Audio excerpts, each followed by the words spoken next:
A number of philosophers and scientists have challenged the concept of time, arguing it is unreal, inconsistent, or non-existent. Try telling that to language teachers. At times, the lack of time can weigh down upon a teacher. Your schedule is filled with back-to-back classes, meetings, and paperwork. You have to prepare lesson plans, grade assignments, and provide feedback to students. It can feel like a never-ending cycle. If only you could stop time. Unfortunately, you can't, but what you can do is gain a better understanding of time management. Get ready to dive into an ex-president's matrix of time.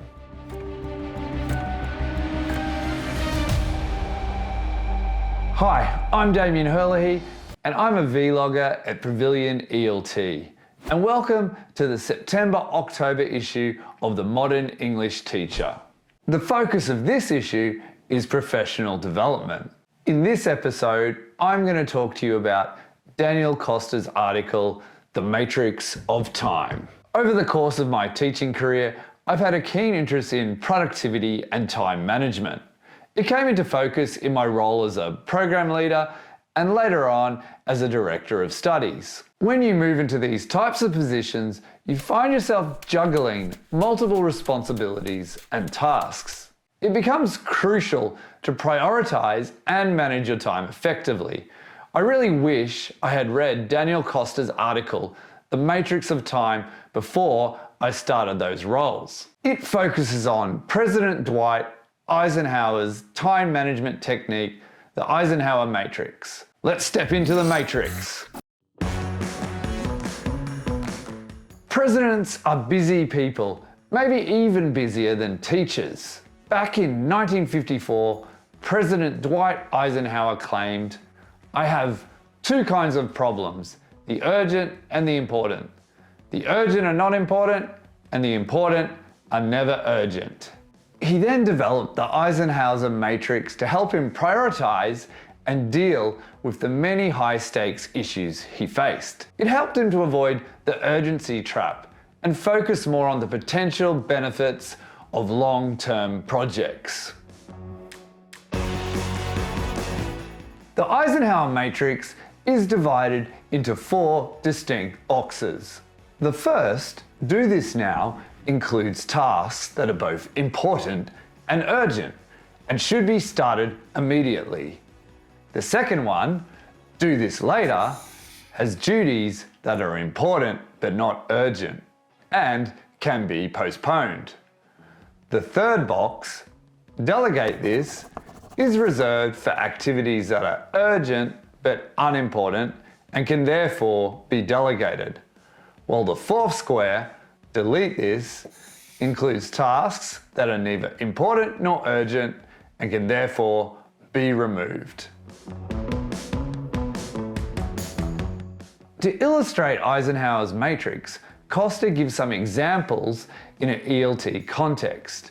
He believes the matrix can help teachers pinpoint what needs to be prioritized across lesson planning to needs analysis. Lesson planning can benefit a lot from using and adapting the matrix.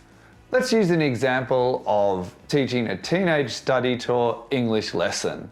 You could use the lesson time as follows. Okay, for this lesson, I might decide as a do this now type activity would be to create some role plays for the students to be able to interact at home with their host family. Well, for the do this later box, I might shift my, excursion vocabulary activity to a later lesson, as that language would be better to be taught in the lesson before the excursion. And then we move to delegate. So this would be looking at homework, I think. So maybe vocabulary learning at home with spaced repetition. Students could easily do this at home by themselves, so I delegate that to them. And then to eliminate them, because they're on like a study tour, I think essay writing is probably not important for this lesson or generally speaking for the course. So I would eliminate writing tasks. The matrix can also be useful when conducting a needs analysis in ESP contexts. In this example, you are an English language teacher planning a course for accountants who want to improve their interactions with co-workers in English. Here's how the matrix could help with that. For this course, in the Do This Now box, I think I would like to include or recycle a lot of business vocabulary in speaking activities that is relevant to accounting and finance, such as terms related to taxes, auditing, and financial statements. This will, I think, help learners communicate effectively with colleagues and clients. For the Do This Later box, I think teach business writing skills, because the students, I think, wanted to focus on speaking, but I think writing could then build on the speaking after the first half of the course is completed. For Delegate, once again, we'd have some homework activities. I think really sort of flip the classroom and give the students a lot of reading and listening materials to practice outside of class, related once again to the vocabulary we talked about in Do This Now. And then for Eliminate, I think we would pretty much eliminate general English topics that are not relevant to business communication. The matrix can also help with learner autonomy. Students can use it to make better decisions about their learner schedules. This can range from teenagers juggling between school and other activities, all the way to busy business executives with a family to take care of. I thought I might use myself as the example this time. I could use the matrix at the start of my week to decide what to prioritize in my work schedule. So obviously in my Do This Now box, I'd need to put completing this video for MET.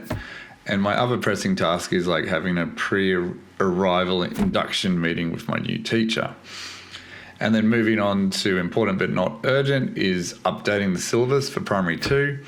That's something I need to keep working on and chipping away at. And then moving on to delegate this. Luckily, I have some admin stuff. So I have a student database that needs to be updated, which is urgent. But I mean, it's not an important task, so I can delegate that to an admin staff to do. And finally, the delete this, or in my case, postpone. I've been interested in learning a bit more about AI and trying to integrate it into my workflow. But at this week, I don't really have the time for it. So I won't delete it, but I'll definitely postpone it. So that's the Eisenhower Matrix, recommended by Daniel Costa in the latest issue of the Met. A tool I definitely see myself using in the future. Now I'd love to hear from you. How might you use the matrix in your own teaching workflow? If you like this video, please give it a thumbs up and subscribe to our channel for more videos on teaching approaches. You can also check out the Modern English Teacher magazine for more articles and insights from teachers in the field. Thank you for watching, and I'll see you next time. Bye for now.